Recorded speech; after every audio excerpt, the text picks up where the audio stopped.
jackpot this time.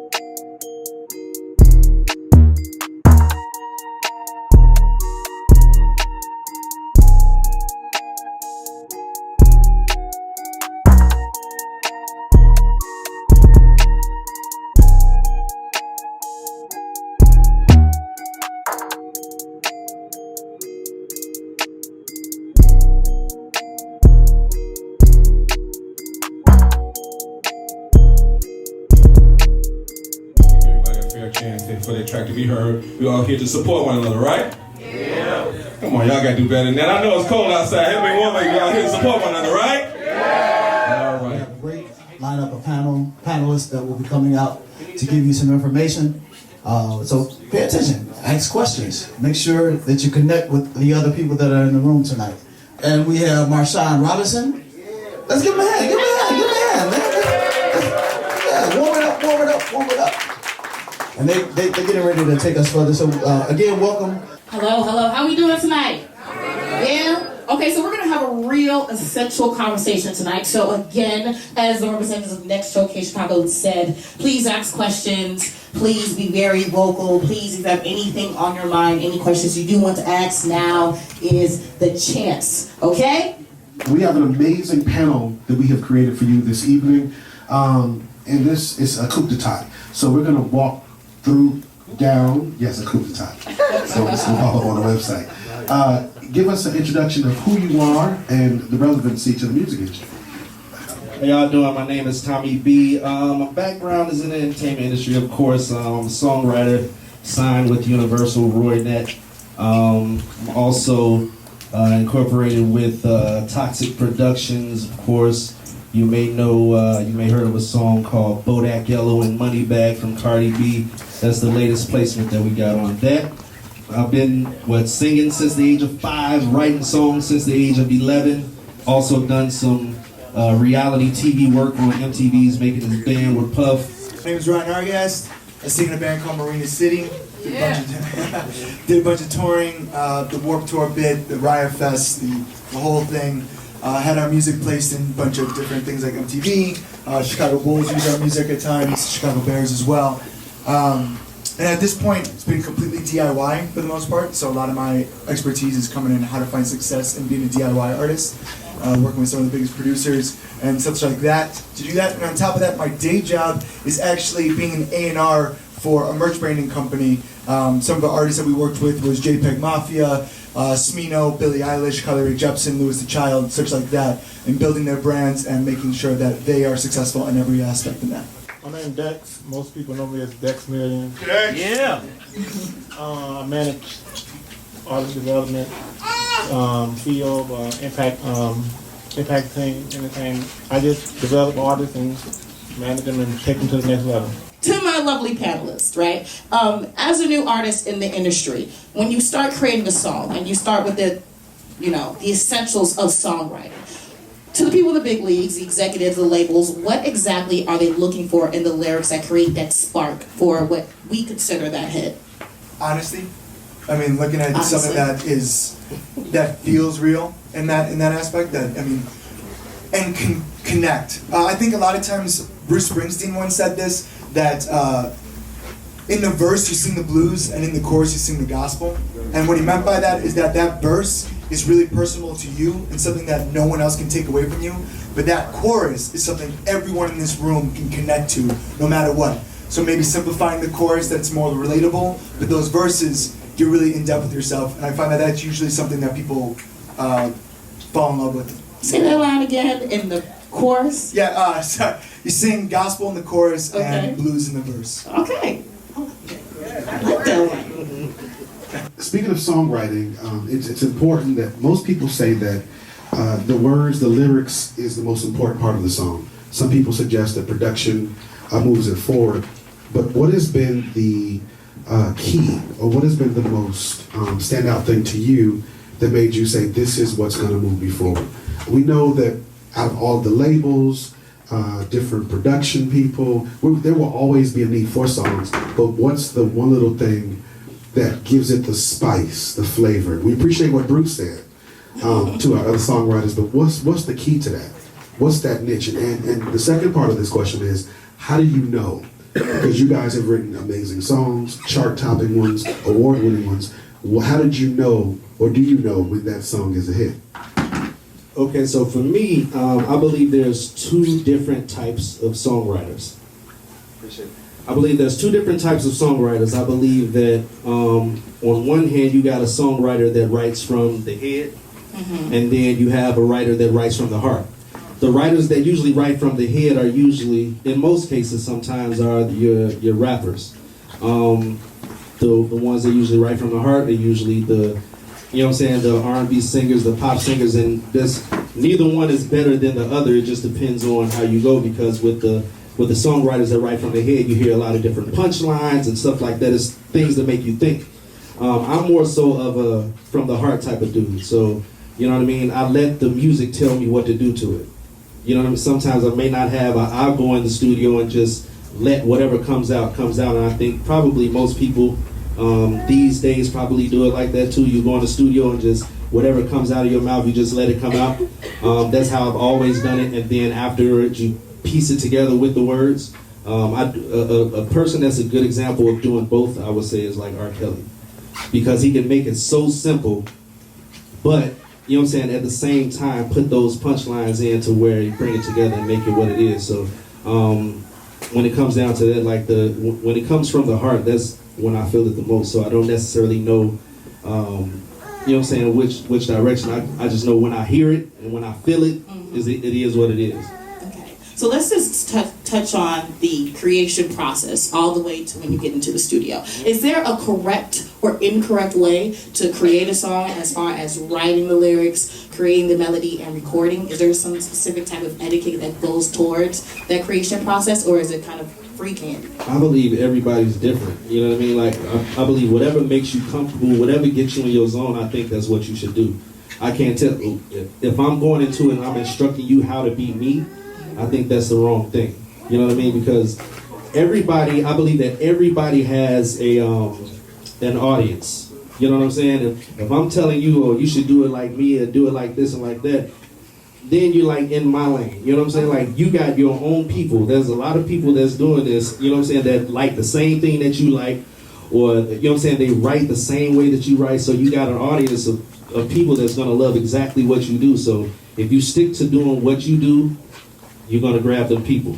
Okay, and next I want to touch on you a little bit as far as artist management. I know a lot of upcoming writers, songwriters, producers, even artists, when they actually do get in the studio and they have a beat pack of like 50 beats and 10,000 tracks, and they're trying to pick out which ones are the right hits that they want to send out to the labels or send out for placements. A lot of times, a lot of managers are part of that process. How do you, in your case or your situations, have you seen managers be pretty much a big key role in helping choose that next hit for the artist?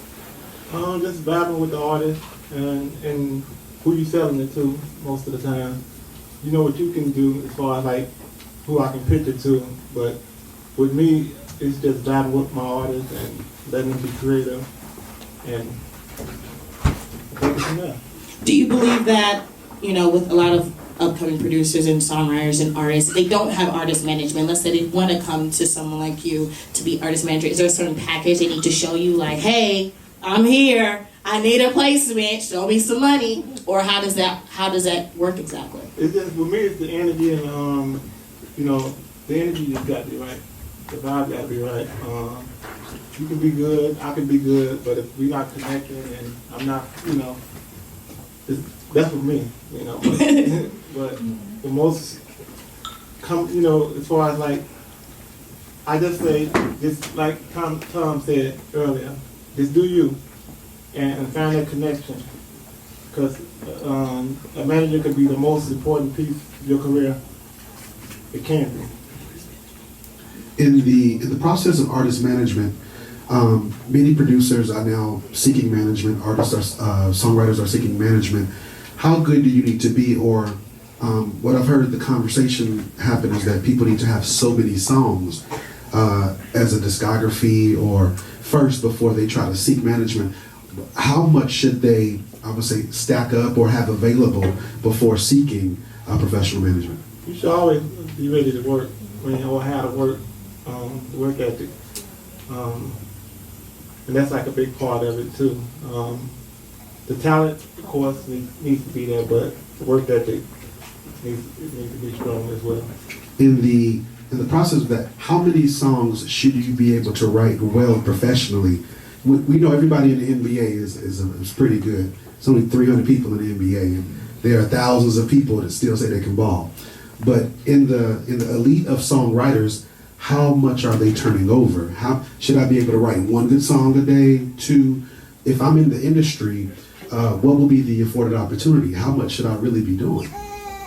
Well, I mean, I think that every single writer in the world has had way more terrible songs than good songs, right? So the chances of having one good song, if you write 100 of them, is going to be a higher chance than if you write just 2 songs. So, I mean, if you're a songwriter and you're a musician, then be a songwriter and musician. I mean, I was actually having a conversation with someone recently that I actually had to let go in my band at the time was, what's the last artist that you found that you listened to? What is the last show that you went to? What's the last time you just picked up your guitar or picked up your piano or whatever, went to the piano to just like do something for yourself? And if you can't answer those questions, then what are you doing for music then? Like, you're a musician. You should be doing this as this is a natural thing. So, and all the greats, they're not great because they were born that way. They studied the other greats, right? So if you study and you just keep doing that and you're just surrounded by creative people and by people that are pushing you and that are just going off and collaborating, you're going to eventually write something great with it. And whether or not, how many songs you need, I don't think that's what it is. I think what it is like, if you have a style that it's you, and you have a brand yourself, and you are an artist. You are not copying someone else. You're not copying the biggest person. You're not trying to be Cardi B 2.0. You're not trying to be Billie Eilish 2.0. You are whatever your name is. That's when a manager is going to be really into you, I think, in that way, because a manager is only going to do is only going to amplify what you're already doing. They gotta have something to manage. They have to have something to manage. And so why would it be a fake artist or someone that's not even really in love with music? And in fact, Tommy and Toxic, whoever's back here, actually had me as a signed artist when I was like 16. That was 10 years ago. And what I was writing then and what I'm writing now is so different. And what I thought was good then and what I think is good now is so different. That a hit, it's not even about that. It's just about like how many people can connect with it. And I've been able to create with my band a fan base because of just being relatable to people. And some people think it's cool, some people don't, whatever the case is, but it keeps pushing us forward. It's almost like what I said in the beginning, like there's a lot of people that like what you do. You know what I'm saying? So when I'm writing songs, I don't determine the hit. The people that love what I do determine that. You know what I'm saying? So if I'm going out and I'm spreading what I'm doing around and I reach all my people, you know what I'm saying? I got more chances of getting that network, getting those group of people that, you know what I'm saying, love what I do. Everybody should know what a PRO is if you're an artist. Wait, raise your hand if you know what a PRO is. We're not going to tell you, we're just going to make sure. Say if you do or you don't. If you know, okay, if you do not know what a PRO is, just slip your hand up. It's okay, we won't embarrass you. Thank you for your honesty. Thank you for honesty. Because we're in a room full of creative people, artists, producers, managers. Actually, we'll start off as we go into the technology. Let's talk about what the PRO is. Okay, so for example, artist manager. PRO, Performance Rights Organization. So that would be like your ASCAP, your CSAP, your BMIs. So that's all it is. So you probably already knew what it was, but you just didn't know they called it PRO. Quick question. Can you explain to everybody what's the difference between the three? Is there a difference between the three? No, it just depends on what you like. I mean, some have benefits that the others don't, and it's honestly just going to weigh the pros and cons. In the group that I sing in, 3 of us are ASCAP and 2 of us are BMI, and that's just because the 2 guys that were signing up for BMI didn't want to pay the $50 fee at the time for ASCAP. But now then when they made their own publishing company, they had to pay $200 where I only had to pay $50 for it. So, and honestly, it ended up really sucking because the band that I play in now, we decided to make our own like commutative publishing companies. So we had to make a BMI one and we had to make an ASCAP one. And so that was kind of what I think with CSAC, that's the one that is by like invitation. You gotta be Yeah, invited. it's invitation Yeah. only for CSAC. Yes. So that if you know someone that's in it, you could probably get that hooked up. But yeah, other than that, Yeah. I've never been afraid to ask. Well, you shouldn't be asking at that point. It should already be known. But when you got the split sheet, you let it be known like, okay, I did this. But that should be in the door, like. You know what I'm saying? Then at that point, you'll know who you're dealing with. You'll know the type of artist that you're dealing with. If they feel, if they come off like they have a problem with you asking for what you deserve. You know what I'm saying? That's the point where you're like, okay, well, I don't think I need to be dealing with you, and you move on to somebody else. Because in the door, it's letting you know you're gonna be dealing with some garbage. yeah, sometimes it's like maybe you sacrifice a little bit for that moment and giving more of a percentage to somebody, but that creates a relationship that next time you guys are still working together, whatever the case is. I definitely had conversations where someone who didn't do really anything wants to take a lot of percentage, and I'm like, all right, well, I still like you, so maybe we'll figure something out here, and then for next time so that we can keep doing things. Now, when you're talking about like somebody like Beyonce, she get like 50. You say what? I'll be with Ryan. Now, they say Beyonce gets like 50%, like she ain't got it right. Yeah, so some people say she get 50%. Even if Beyonce didn't write the song and she picks her song, she gets half of it. Like Lady Gaga too. You know what I'm saying? Yeah. I mean, but in that case, she doesn't have to use your song. So you have to figure out for yourself if that's a hit that you want to take, because more than likely Beyonce's doing it. You know what I'm saying? If Beyonce takes your song, raise your hand if you're okay with sharing with Beyonce. Anybody? If we're okay with Beyonce or Lady Gaga, yeah. Beyonce said, you know, if she tells me I'm gonna take a split, you know what, B? You know, we gonna do it for the hive. Just go ahead and take that 50% and make this song global for me. What I will say in the publishing world, right? Whether you're a big producer or you're a big artist or a small producer or a new artist, whatever the situation is, if you do not have a split on a song, which means you do not have a percentage of this song, you do not have credits of this song. So you cannot prove to me that you have participated in this song unless you have like a producer deck or something like that where it says that, yeah, you both, your team and their team signed an agreement, this is what I'm gonna get for doing this song. Outside of that, if you don't have a split, there's no visual credit saying, hey, you were part of this song. So that means as a publisher, it's gonna be hard for me to get you a decent deal. So with that in mind, you still have to protect your work, right? Yeah. Songwriters. Absolutely. For sacrifice of time. Yeah, you took that. She already answered the question. Thank you. So yes. Good job. Give it up for no CK, y'all. I'm moderating, but I got answer for a question. There it is. You got to have the sheet. We have another panelist that just joined us. We want him to introduce himself as we move into. We have a few questions from the audience. People have sent up their questions. Some people were texting in. We'll have a discussion about this music technology going into how hip hop has redefined and shaped the culture. Panelists, tell us who you are. Indeed. What's up, y'all? My name is Ad2. Okay, all right, that sounds good. I'm from the South Side. I'm from West Inglewood. I'm an MC/music mentor. I run a music mentoring program called Haven Studios. It's a free studio for the youth to come in up in Bronzeville. And we've been training a lot of our young MCs to think beyond just being in front of the camera. So now they're all training up to be engineers, learn how to open up their own businesses, learn about marketing. And I've also been privileged enough to have been signed at one time on Sunday Ninth Wonder. I left the record label when they went to Rock Nation because I didn't like what the contract said. And then also from there, I went on to be the first rap consultant of the Goodman Theater. I'm also part of the Grammy Committee. Been doing a couple things, getting TED Talk, and a couple other things. Yeah. I think one experience that I had that I knew how, I guess, rooted into just culture in of itself, hip hop was when I went overseas. So I was asked to be a part of James Brown's band, the JBs, to do like a history of funk. And you know, I'm up here thinking about like we're doing all these songs from like back in the day, and I was like, well, what am I even doing here? Because you know, I'm rapping and they want me to rap stuff, but then I started thinking about how ingrained into, or at least carrying the torch, hip hop was between jazz, funk, soul. Like we kind of kept a lot of things at least relevant for a modern audience. Right now, hip hop culture is pretty much like the one pushing culture. If you look at anything that's going on, we're creating culture. Every time you guys look up on Twitter, on Instagram, or anything, we're the ones who decide trends. It's not really driven from pop. It's not driven from country. It's not driven from any other, like all the other genres are getting spilled over because of what we're doing, if you ever pay attention to all of it.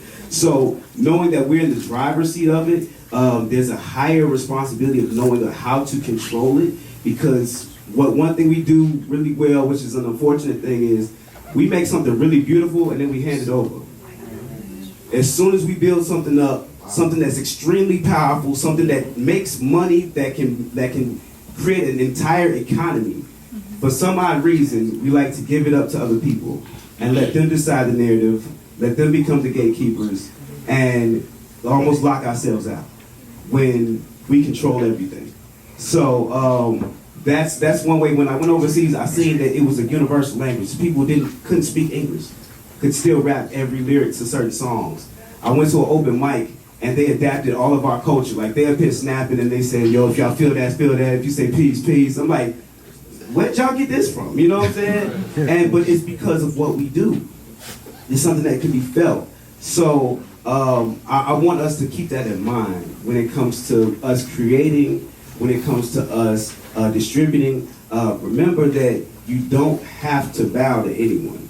Like if you figure out how to manufacture it with the people around you and just be willing to stick it out, then you'll start to see all the dividends come back through. But don't think that you have to bow down to a machine. Reiterating the question, hip hop is global now. How is it affecting business? How is it affecting the culture shaping? We're asking all of our panelists as they go down the line. The internet, movies, elevator ride. Music is everywhere. Hip hop is everywhere now. Commercials, Pepsi. It's just a lot more opportunity. And just here in Chicago alone, I just seen so much. I'm 43, so I've been around, and when he was out here dancing. But I've been around and I saw, from, the Twisters to Kanye's to the young Chop and Keith and that whole movement, and how they opened up a lot of doors for our city and our culture as well. And everybody's making a nice living off of it. No genres is because of hip hop. Like, I mean, hip hop can be a country song and go #1. There's not another genre that can do that. Like, you know what I mean? Because, the problem is that it's just all the other genres are so close-minded in different things. Like the country charts, when that song was getting hot, they tore it down and said, this is not country. Right, exactly. It's like, why can that not be country? Right. And so like, but hip hop was like, we'll embrace it, we'll let it go #1, let's go. And then you could do that, Vic Mensa just came out with a punk rock record with Travis Barker. Like, I mean, but if, again, we'll pick on country would never do something like that. So I think that hip hop has influenced every single person on what we're wearing and why we're even here is because of the hip hop movement. Absolutely. And so like that is power. So yeah, I think hip hop has changed a lot. Just allows you to be yourself. Absolutely. Yeah. At the end of the day, hip hop just allows you to be yourself, and that's all that we've ever wanted to do. Like just be ourselves. So it allows you to express yourself, and it's brought us here. Okay, hold on. Absolutely. Quick question. Raise your hand if you've ever had a bad deal or a bad shake, or you had somebody do you wrong in business. Now I want you to keep your hands raised. Look around the room. And actually, if you look on the panel, we can all raise our hand. Yeah. We've all been shorted some money. So let's get, we've been tried to. This is definitely something I can talk about because like I said, I did Puff's making his band. Right. If anybody know anything about Diddy, you know them contracts is probably not the best. So, my first, cause this was like the first major contract that I've ever seen. And it was about this thick. But it was an MTV contract and a Bad Boy contract in one. This is before I did the Making Hit, so it's two different ones. It's Making the Band and Making His Band. Making the Band is with Will from Day 26 and all of them. Making His Band is when he was doing his thing for Diddy Dirty Money. He was looking for musicians, background singers, and all of that stuff. So, that Making the Band contract, so it said that he would own, so I'm a songwriter. It said he would own anything that I did before, during, and after this contract throughout the universe. And I've never... Wait. We got angry people in the room now. Wait. He said throughout the universe. Take us slow through that again. He said that he would own anything that I've written Right. before, during, God and after damn. the contract. And that the Finesse. contract didn't have like a term on there where it said like, no, this is like when he feel like it's done, then it's over. And it said throughout the universe. Like I've never seen anything like this on life. So you could be on Mars selling. You leave Earth, you still belong to me. I own everything that I've never seen anything like this in my life. My mom looked at that and she was like, well, if you sign that, I'm disowning you. So I called my lawyer. He was like, bro, I don't have to like charge you for this, do I? Don't make me charge you to let you know what this is. He's like, you can clearly see it from the beginning. So yeah, as far as bad contracts, I could definitely tell you about a lot of them. Yeah, but that's one. But that joint was insane. Throughout the universe. Anybody go down the line, because we've all experienced. Go ahead, get in there. Yeah, well, this is a deal that I didn't sign, but I was with this. I'm not going to say who this person was, but they had me for 7 albums, and everything they would do, they would get 50. Everything that I would do, anything that I would touch, even if I made money outside of the band, 50% right away, like you just said, for 7 albums. Did you know that like some of the biggest artists in the world only came out with 3 records? Like, I mean, like, and 7 records. So, and then we would always have to record with him, no matter what. And then if he got us a label deal, then not only does he get 50% of what we always make, but then he gets an additional 25% on that. So, you know, first time getting a record deal, you're probably, I don't know, maybe 75 grand at the most. There were 6 members in the band. This guy already took 75% of it. Right. This is the producer. I still had a manager. I still had and everyone else, the publisher. When we got into some publishing deals, he would take that too. So it was just like, yeah. So we walked away from it, and a lot of people think we were crazy for walking away from it. But honestly, it allowed me to be the artist that I am today. Going down the line. Well, I find I won't call it a bad deal. It was a sacrifice, and what I got from my deal was a relationship more so. Back in the days when you needed to sign a deal, you needed the label, you needed the radio station. They were like the gatekeepers. You wasn't be able to do nothing without the labels or somebody co-signing. You sacrifice that. So it's like the split sheets. You know, it's a sacrifice, but. It was okay. It was a bad deal. I got something from it. Yeah. And I guess for me, it's very similar to what you went through. With at first, when I first got over to the label, we did everything like so it was on a handshake because I'm used to always like managing myself. Right. And so for anybody out there if you don't have a manager, if you don't have a full team, don't run away from the experiences of like reading through contracts line by line, getting a dictionary out and finding out what those things mean. Educating yourself, asking questions. I used to be notorious for asking people like, can you explain to me like I'm a 6-year-old? Like I need to know, you know, outright. I want you to say it, and even before that, I might even record the conversation. Like, hey, are you okay with us recording this conversation? Because I need to understand what we're talking about. And if they say, okay, cool, and we're on the up and up, sure, because I'm trying to protect myself as well as protect you too. And so we did everything on like this 50-50, you know, straight up and down thing. And then when it came to these updated contracts, it said something very similar to that. It was like in the universe, and we own your name in perpetuity. Right. And I was like, wait a minute, hold on. Like, to own everything, Right. like it's one thing if you say like we're starting from this point on out. You know, like this, whatever you make with us, we have some sort of ownership, and then this is when this contract expires. But if there's none, and you own everything I've done previously, and we've only done maybe 2 projects, no, this doesn't make any sense. And so, and it's crazy because sometimes you be thinking like, man, we supposed to be the good guys. Can you define perpetuity, please? Man, so perpetuity. Matter of fact, I don't even want to define it because you know what? I think that's where the education happens. 'Cause I can tell you it, but then you might be like, okay, cool, and forget it. But if you actually look it up, screenshot it and save it, it's gonna stay with you, right? So I don't want to make it easy on nobody. I want you to do your education on it. I don't want it to be coming from my mouth to yours. I want you to look it up and be like, yo, that's exactly what that is. Word. But this is an industry, and you also have to remember they have to make money as well. This is a business. And if you feel that, okay, I can make enough to live and I'm happy with this situation, what they're giving me offsets what they're taking, fine. But if it's not, not at all. And one of the phrases that one of my friends told me, man, he said, and this is what I take within this industry is, you can be rich or you can be happy, but you can't be both. And to go on with that real quick,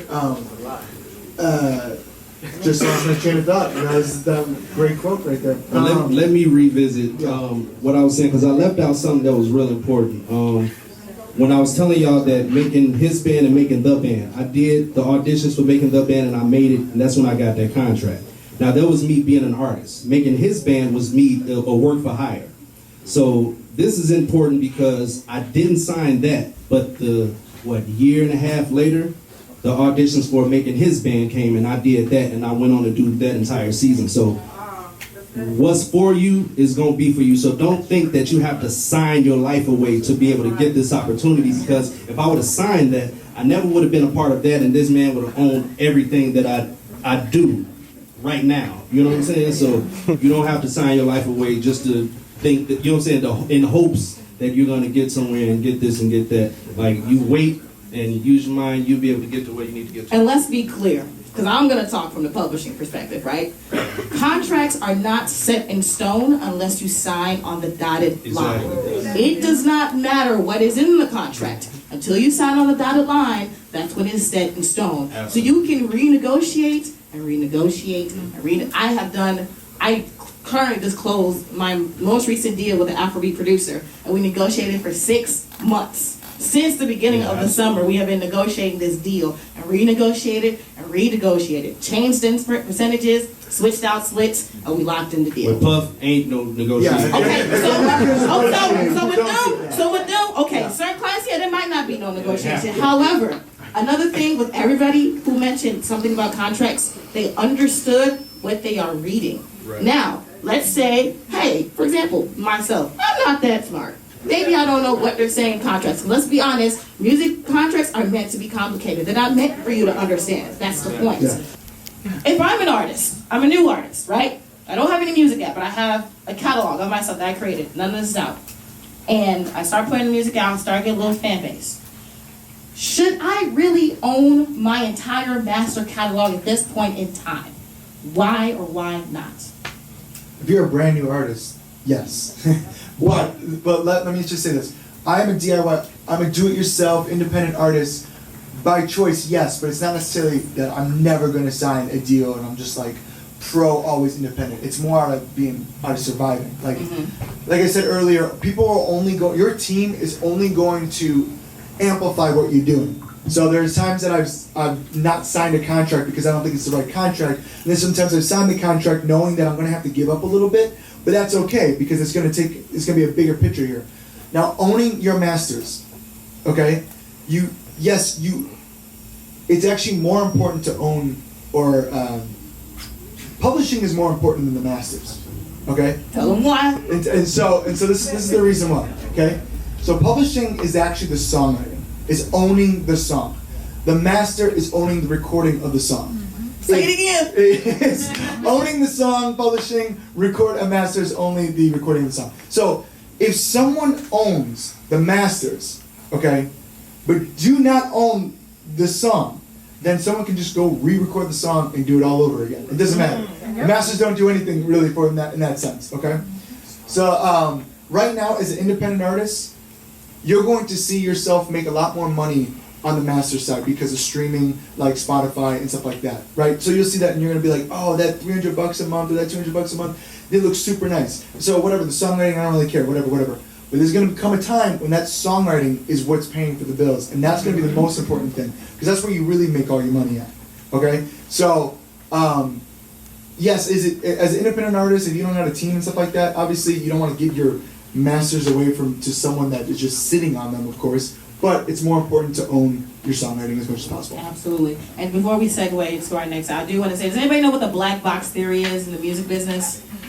No? Okay, I'm going to give you a little industry secret. So this thing called the black box theory, right? Pretty much what this theory is pretty much saying that within all the songs that are released, you know, that are out there on the DSPs, we're talking about like iTunes, Spotify, YouTube, whatever it is, there's about $3 billion of uncollected royalties every year to every 3 years, right?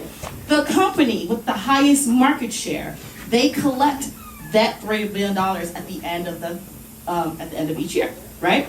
Now, the main genres that are within that black box are minorities of music. So Latino music, Afrobeat music, hip hop music. Now, who profits off the big black box? The labels. Not even the labels, the higher people, the market share. We're talking about the owners of Spotify, the owners of Apple, right? So they're not going to mention a lot about the black box theory, but it's a real thing. So for those who, again, we're here because of hip hop artists, if you're not registering your music so you can collect your music, so let's say you have a song and it went 5 million on Spotify and it went 10 million on YouTube. You have some money in that pipeline, right? But if you do not register your music on your PRO, so your BMI, your CSAC, your ASCAP, in order for you to collect, 3 years later, if you forgot about it, guess who gets that money in that box? The market, that's people on the market. We haven't really talked about Sound Exchange. Oh, Sound Exchange. And so Sound Exchange is for the actual like performers of the music. So it's like basically the PRO, that whole thing, but for like non-streaming. I'm sorry, like non-on-demand stuff on the internet. So if you're just a singer and you're just the master owner and stuff like that, and you want to get your money just like how the PROs do, you're going to sign up for Sound Exchange. This is the other half of the industry that we're not talking about with that. So make sure, soundexchange.com, you want to register your music on that as well. Check that out. How do we deal with this thing called branding? Because everybody talks about it, but nobody's really presenting it properly.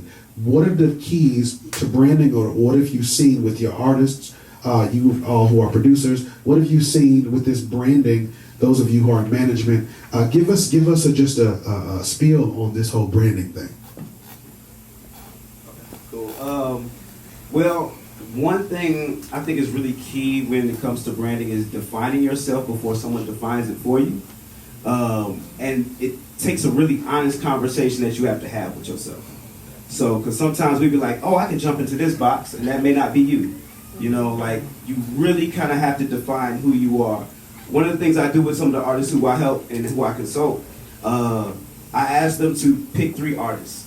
One, who they like style-wise. You know, like, hey, if I could dress like them, this would probably be like my style, right? 2, their career trajectory. Like, how do they maneuver through the business? What's comfortable to them? Like, that would be comfortable to me if they have that type of lifestyle, right? And then the third thing is just their overall presentation, maybe the way that they communicate their message to their fans, how they interact, whether they be like, man, I'm on, social media all day, or if they be like, man, I just post every now and then like Frank Ocean, like I just pop up and I disappear. And so I think that kind of gives you a middle ground about who you might be, how you want to present yourself.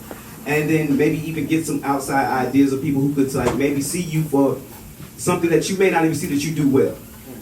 But just make sure it's someone that you trust. Don't get anybody just saying like, oh yeah, bro, you look dope in that, and they don't actually know. But finding out who you are is the most important thing, because when it comes to starting to branch out more than just the music itself, because the brand is bigger than just the song.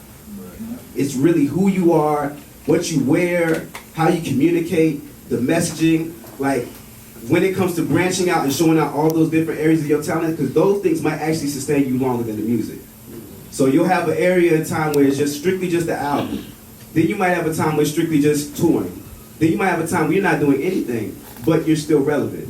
And a good brand is relevant through all those different branches of talent. So if you're a good public speaker, then that might be a branch of talent. And how you communicate. If you're just a content-driven person, then maybe that might be your stream of revenue as well. But you have to kind of really map that out and really be honest about where you want to see yourself, how consistent you can put that messaging out, and then overall just how you can execute it best with a team around you. Absolutely. Dex, I want to... We're not in the music business, we're in the brand business. Wait, say that again. We're not in the music business, we're in the brand business. And people right now only care about you if you're doing big things. And you can only do big things if people care about you. So you have to make one of them believe something. You have to trick one of them. And a lot of that is by doing something that's so consistent and just driving that home, and that everyone knows when they see you walk in a room or when they see you online, whatever, that's 100% you. And like, if I think of this like the biggest artists in the world, we'll say like Ed Sheeran, Kanye West, and we'll say Pink, right? All three of them, you can describe me, all three of those people right now, because they're so in tune with their brand. Ed Sheeran's brand is that he likes to watch Netflix and eat pizza. And then like he's just like a scraggly, like he's like Scooby-Doo's like sidekick. And it's like, but that's a brand that he holds on to all the time, you know? And so, and then you sell that with merchandising and your music but at the same time, I don't want to say try to be someone you're not. But sometimes, honestly, the music business is also a little bit of a character too. So maybe being more exaggerating who you are is a brand in itself. For me, it's more so it's aligning with the music, aligning yourself with the music. Yeah. It all got to make sense to me. Just like you said about Ed Sheeran, and like with T.I., he's a good example. You can listen to T.I. music and look at him, and it all adds up, you know. So, and I worked with artists before. They got the talent, but the brand wasn't polished. They can get people to believe what they say. So I see a lot of up-and-coming or new artists that are trying to deliver or package their brand. They use these references, like you pointed out, as references, but then the references end up being exactly alike. So then it's like there's nothing different between you and the next person, right? And if I can't sell anything different between you and the next person, then what makes me want to choose you over the next person? So a lot of people say, think about that niche or that key thing that's different. Think about that thing that literally makes you you. If you talk too much, that's what makes you you. If you got big feet, that's what makes you you. If you really like to, you like to go for a swim, that's what makes you you, right? These little things, and put them together to make it part of your story. Because as someone that, I'm just kind of a music lover, I always like to hear or like to be a part of people's lives because they're telling me a story about themselves. So another thing with branding, and we'll close this segment out, we got to bring some more people up. It's okay to brag, it's okay to suggest. I have the privilege of working with an artist, he's a newer artist, his name's Lil Tecca. Anybody heard of him? Yeah. And he talks about driving a Ferrari, he talks about a Lamborghini, and what I learned is that he doesn't even have a driver's license. This is facts. He talks about Gucci, he's like, I don't know none of that stuff. But he says, my fans know that I'm just having fun in the music and I'm honest about it. So when people tune into me, they know that I'm being honest. And once you're being honest to people, they can accept you for who you are. It doesn't matter if you are the biggest this, or if you're balling out of control, or if you have nothing. People connect with your honesty and your truth. So the reality is that I'm not a great fashion guy.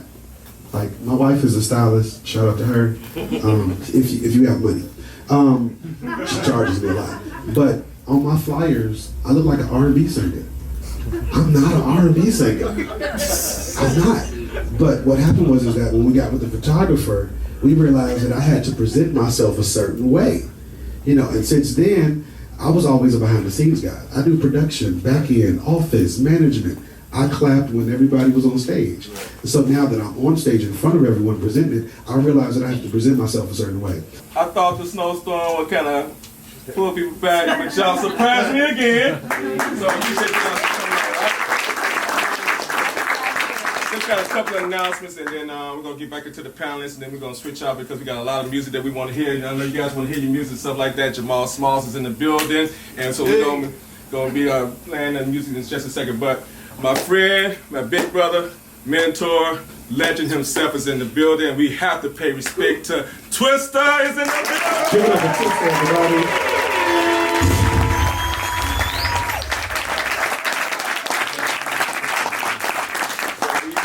Checking y'all out when we listen to some music as well, so bring in your A game. And of course, he's a Grammy Award producer, man himself. Give it up for Mr. Toxin is in the building, y'all.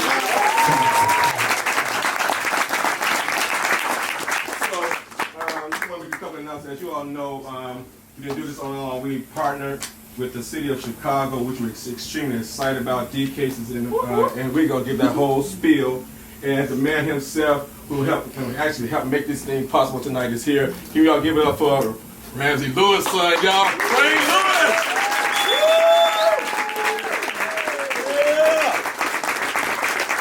Yeah.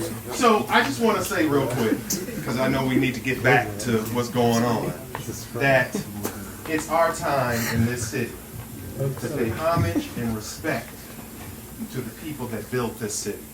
A lot of artists, we take our own knowledge of and we say, okay, they're from here, Twist is from here, Chance is from Chicago, but all these people made it despite of Chicago. In spite of Chicago. It's time for the city to help build people now. So when we claim people, we can say we truly were a part of their growth.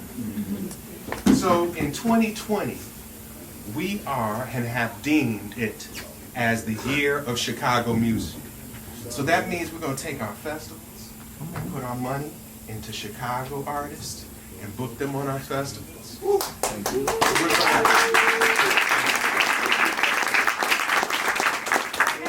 Amen. And what we're doing, it takes everybody in this room to really buy into it, because you guys are next. I know these people up here are giving you a lot of knowledge from their growth and what they've been through, but it really takes you being uniquely you to stand out. Period. Because you're a brand in yourself, no matter what anybody says. People will follow you if you're confident in what you do. Period. But I have to say that it's a blessing to see all these people on a 15-degree night come out and show up and show out and sit here and listen. So also, and I know I'm babbling, but we're going to partner with Next Chicago Showcase next year to do the Chicago Made and auditions. And this is part of it. Coming out in the community, putting the grant information up on screen so you guys can know about it. There's money out here, individual artist grants, for you to record, for you to buy laptops, for you to perform, for you to do certain things. You just have to know where the money is. Now, after you know where it is, it's your turn. You got to get up off your butt and get it. Period. So I appreciate Brother Martin for allowing me to come out tonight. My name is Troy Pryor. I'm the founder of Creative Cypher. We started about 8 years ago. So everything that Next Showcase is doing in music, we do in TV film. So I'm not going to take too much of your time, but you know, a lot of the lines are being blurred in content. So we've been responsible for a lot of the music videos that you might see. I sit on a bunch of artistic boards around Chicago to help artists gain access to production resources, bring their projects to life, and more importantly, maintain the ownership of their intellectual property. I'm going to say that again, maintain the ownership of their intellectual property.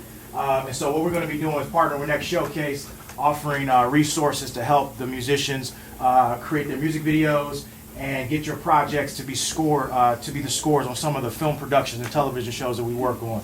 So that's some of the stuff that we're going to be doing. If you have a professional pitcher, keep your hand raised. Beautiful. Good.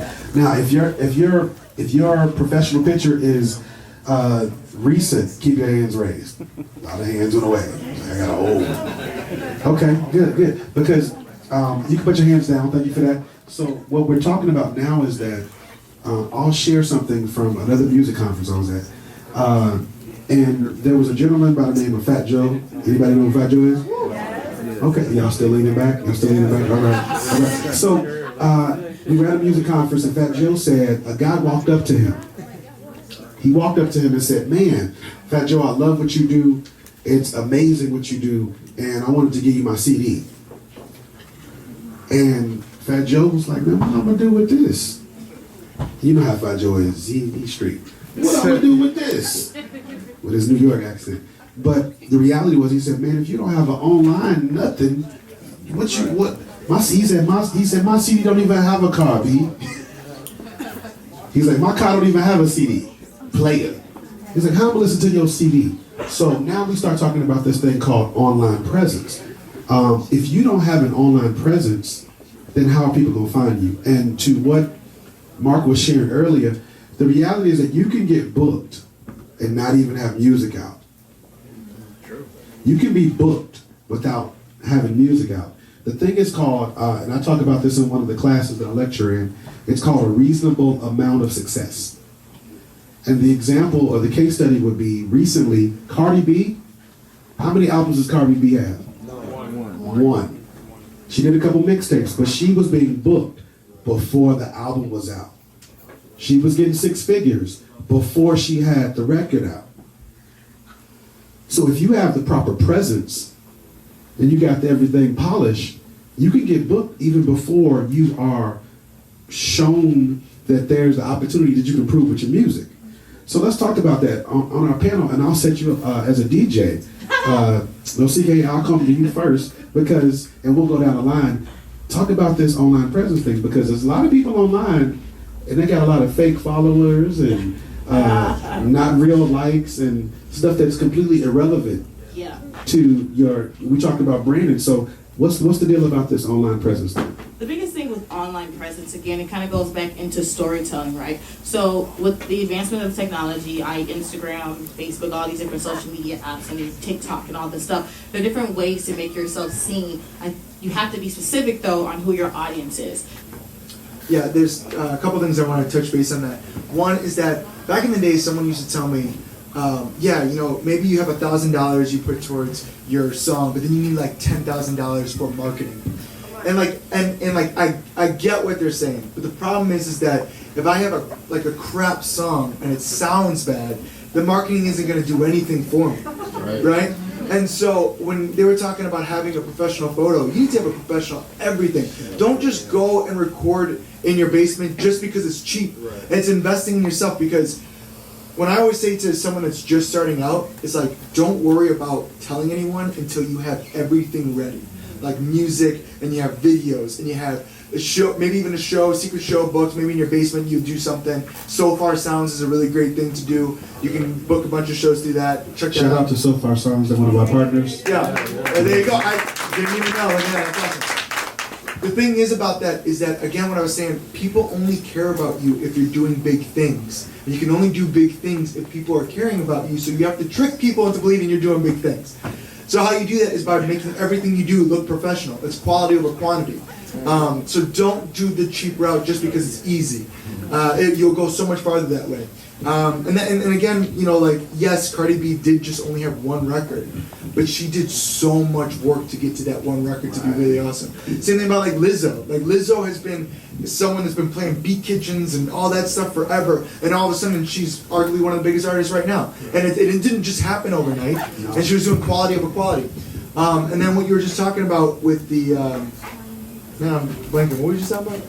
We're talking about the ability of the social media and how we drive it. Yes. So, something I used to do when I was younger was I would just post things because I thought they were funny or I would just do things just because I'm like, oh, I saw this other guy do it, so I'm gonna try to do it, or whatever the case is. And then it was cool, but like I didn't have any identity. There was no identity for me. So now I took a step back and I was like, all right, every time I post on social media, I want someone to know that this is who I am, and this is like, I'm always this in some capacity. I'm a caricature of myself, and I always want to push that. I don't want to just do something out of the norm, or out of my norm, just so that I can get a few likes here and there for that. And because that does nothing. And like we said, branding is such an important part. So I want to touch base on that. Okay.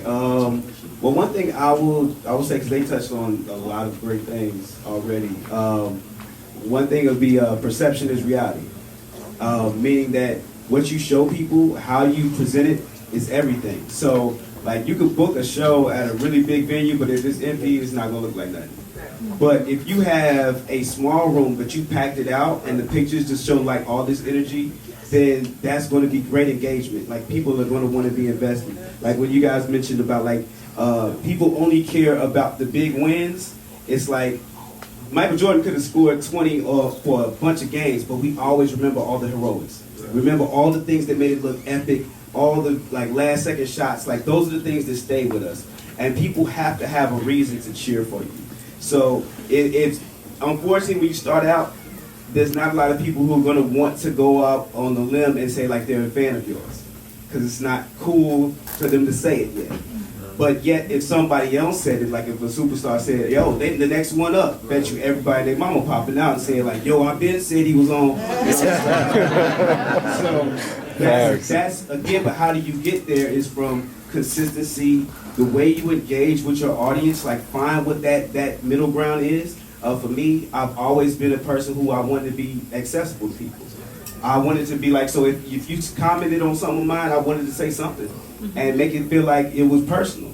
So now if you see me win, you're feeling like, man, I know this guy. He's a good person. So, and that goes a long way, because I remember so many people who were more humble than arrogant.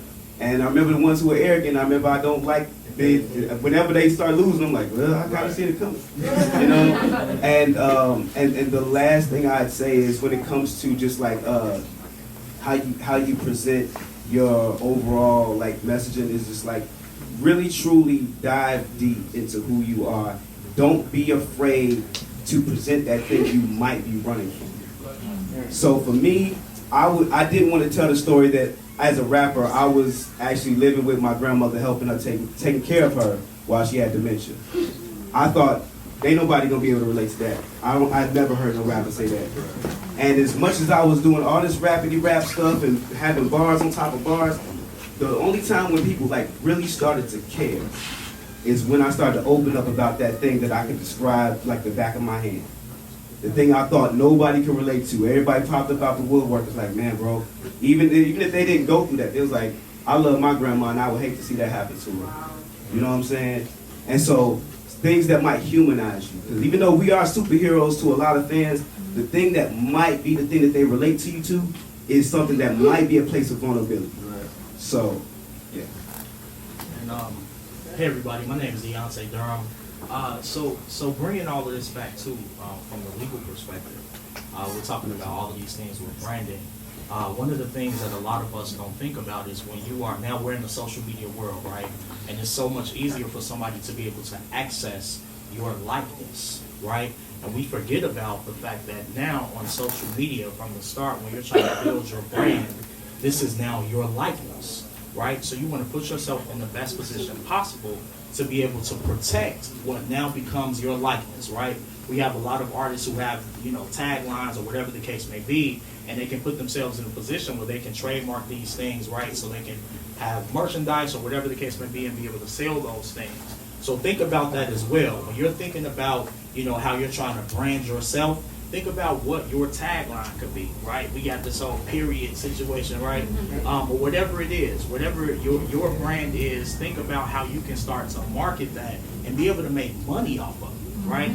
And then you want to, of course, make sure that you hire an attorney that can, make sure that your contract and everything is situated so that when it's time to trademark whatever it is that you have now been putting on social media, that you can go, you can put it on a t-shirt, you can put it on whatever, and you can start making money off of it. All right? Give us our last thoughts, our panelists, from the end as we prepare to close out the segment. Okay, cool. Well, The question will be, what is the one last thing to leave with the audience? And at the end of it, tell us your social media, and we're going to move on. Okay, one last thing I will leave with the audience is you don't get what you deserve, you get what you negotiate. And so pretty much just like know what you're walking into. Don't be afraid to speak on your behalf. Stand up for yourself. Don't expect everybody to do you right. Do your homework. Don't leave everything up to everybody's hands. You're the captain of this ship. And so you can't just delegate it to other people all the time. Make sure you're involved. And my name is Add2, and you can follow me on all the social media platforms at Add2TheMC, ADD, the number 2, THEMC, and yeah. And if you got any teens or young adults who need a free studio to access, let me know. We got a free studio on 46 and Kim Drive called Haven Studios. It's a music mentor. Keep it up for Add2, y'all. Feel free to hit them up on your social media. Mr. Attorney? Yes. So look, for a bunch of us, especially for new artists, you got to remember that your brand, your artistry is a business at the end of the day, right? Every business, I don't care what it is, there is a contract that goes along with that, right? A lot of times, what a lot of, especially up-and-coming artists do, is that they don't hire the right people to put in place to be able to negotiate, like my man just said over here, right? And entertainment attorneys, a lot of times people are like, man, they're so expensive, I can't afford that, I'll try to do this thing on my own, or whatever the case may be. There are small words in a provision, in a contract, that will change the entire game for your contract, and people don't even realize it. It's legalese that is in contracts that you need an attorney that can be able to decipher that for you, because you probably read it and thought, oh, I think I'll be fine. So I used to sing with this gospel group back in the day called New Direction. Got a lot of friends from there who went on to do very big things. But what will happen is they will call me, they get a contract with a record label, some no-name record label. I think it was a contract that eyes got big because they gave them a $20,000 advance. But then they realized they just signed their life away to 5 albums. And now they're in the document was trashed from the beginning. And then they're calling me, to help them get out of that, right? And I'm like, now it's too late. If you would have spent a little bit of money in the beginning to make that small financial sacrifice, it would have been such a better beneficial gain. So the important thing to do, man, make sure that you got the right team around you to help you to negotiate everything for you, because at the end of the day, your artistry is a business. Right? How do they reach you? You can reach me, Deontay Durham, Esquire 1906 on Instagram, or my email, ddurham@dldlawoffices.com. All right. Give it up for them, y'all.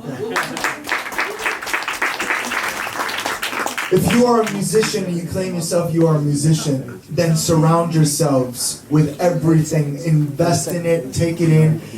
Surround yourself with people that are only going to make you better. Not a bunch of, even if they've been with you from the beginning and they're just trash, get rid of them. The other thing I was going to say with that is that if in this life of being a musician, all these people are going to tell you to quit. And I'm going to tell you right now, if you quit and you become a doctor, then you're going to have to face somebody who's all their life wanted to be a doctor. And you're not going to beat them. But you can't beat them by being a musician, so keep doing that. Keep fighting for that. You are a brand. You are always going to be a brand. Be a caricature of yourself. How do they reach you online? And you can reach me at Ryan Argast on Instagram and Twitter, and my band, Marina City Band. Give it up for me, y'all. Last thoughts related to our last 30 seconds? All right. I'll leave you with nobody can beat you at being you. Nobody can beat you at being you. So if you're doing you to the best of your ability, there's nobody that can beat you at being you. So that's mine. Tommy B Official is all of my IG, Twitter, Facebook, all of that stuff. No, it's okay. All right, give it up for Tommy, y'all. These panels cool. But educate yourself.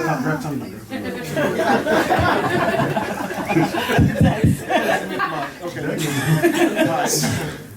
These panels cool, but educate yourself. It's this book called Making It in the Music Business by Donald Paston. That's the book you need. And follow me at Dex Millions. Give it up for Dex, y'all.